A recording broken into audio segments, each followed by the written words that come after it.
Hey guys, Pierre here from Into Fly Fishing and welcome to another fly tying tutorial. In the vise here I've got a Flashback Nymph. This fly tying tutorial is brought to you by Moonshine Rods Company. Subscribe to our YouTube channel and check the links in the video description below to see my full hands-on look at their new Vesper 3-weight 10-foot 6-inch Euro nymphing rod. It comes with an extra tip, so if you break one while you're out on the river, it won't ruin your fishing trip.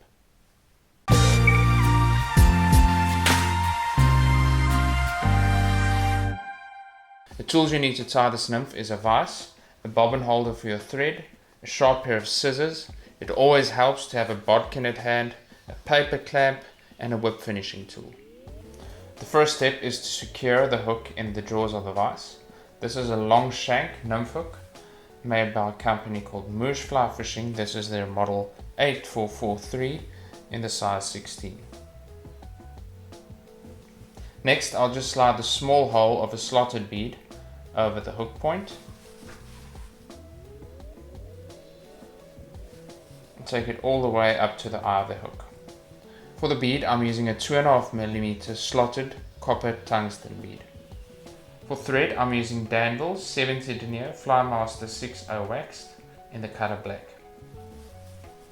Just attach the thread about a quarter of the hook shank behind the eye, and once it's secured, just trim off the excess. Now push the bead with your fingers to the front so it just sits behind the hook eye, and build a little thread dam to secure the bead in place. It helps to just open your thread every now and again so that it doesn't slip off. And now run your thread all the way back, laying a decent thread foundation. Remember to open your thread just to reduce the bulk, and leave it hanging once you reach the bend of the hook. For these small nymphs, I like to use a soft material for the tail. Here I have a black hen neck feather. All that I'm going to do is just stroke back all the fibers and locate about 5 or 6 fibers and stroke them so that their tips align. And then just pull them from the feather stem and measure them against the length of the body. I want them just as long as the length of the body. Position them at the tying in point, and with a pinch wrap or two just secure them on top of the hook shank. And run your thread back. Now I'm not going to trim off the fibers here to the front. I'm going to use that material to build a little bit of bulk in the body.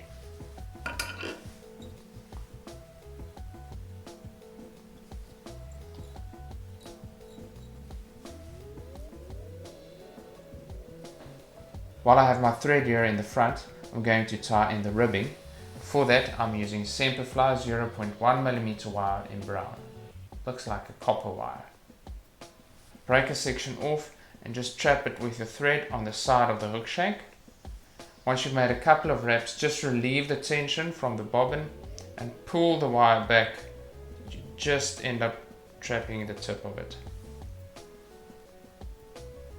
Now secure the wire all the way back to the base of the tail.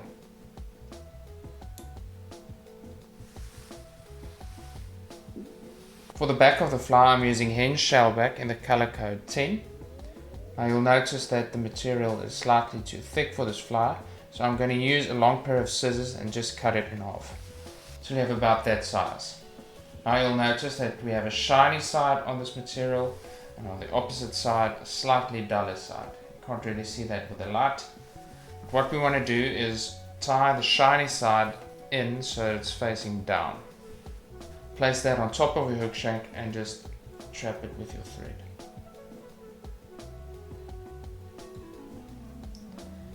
Then just run the thread back once again to the base of the tail. You can pull up the material every now and then just to make sure how much space you have left.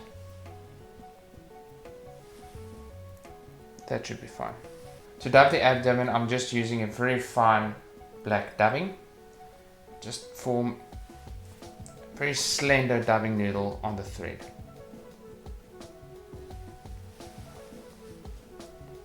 Make a couple of wraps, and once you trap the first piece of dubbing, just wrap it around the thread to pull it really tight.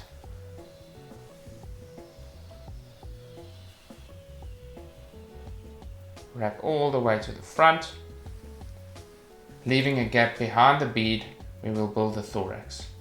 Now fold over the shellback material and just trap it in place with your thread. Now wrap the ribbing in the same direction as the thread. This will just help to pull it tighter once we secure it. Now the ribbing is there for a couple of reasons. The first is to create segmentation. But the other reason is it makes the flower more durable, especially this delicate shellback material.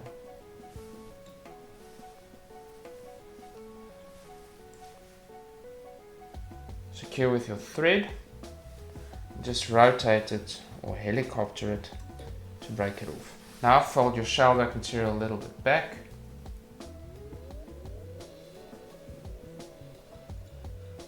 Just make sure that we're not leaving any thread area exposed.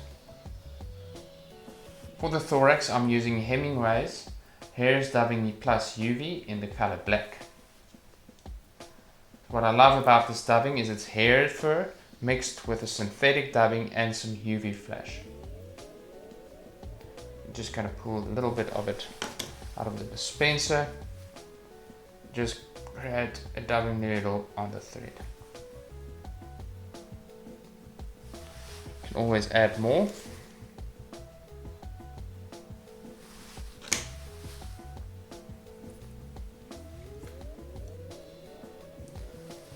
Dub a nice buggy looking thorax. That's all you need. So before we fold over the shellback, I want to use a little bit of CDC to create the legs of the flower.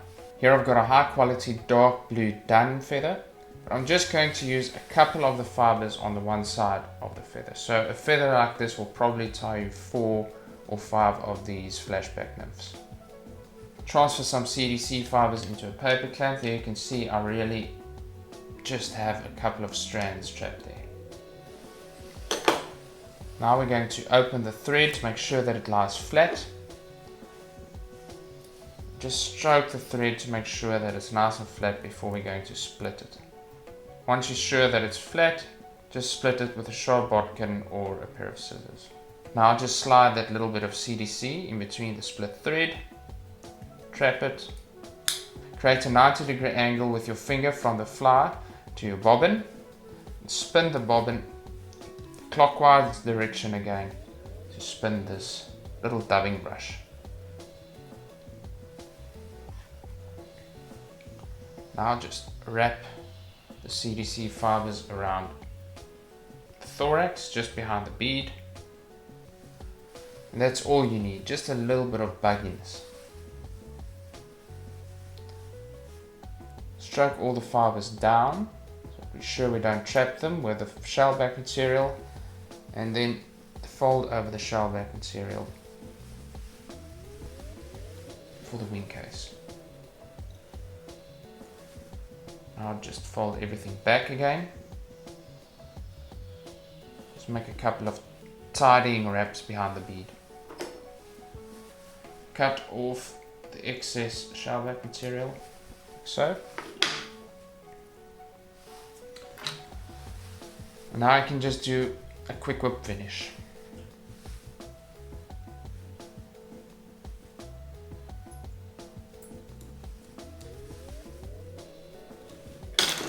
And once you're done with that, and you pull the knot tight, just cut off your thread. What I like to do, and this is purely out of an aesthetical point of view, is just trim all the CDC fibers so they're sort of the same length.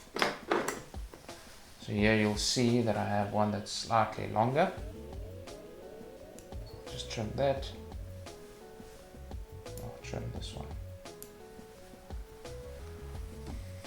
And there you have it, my version of the Flashback Nymph. I hope that you found this fly tying tutorial helpful. Please like and subscribe to our channel, and turn on the notifications, then we can let you know as soon as we release any future tying tutorials. Until next time, cheers.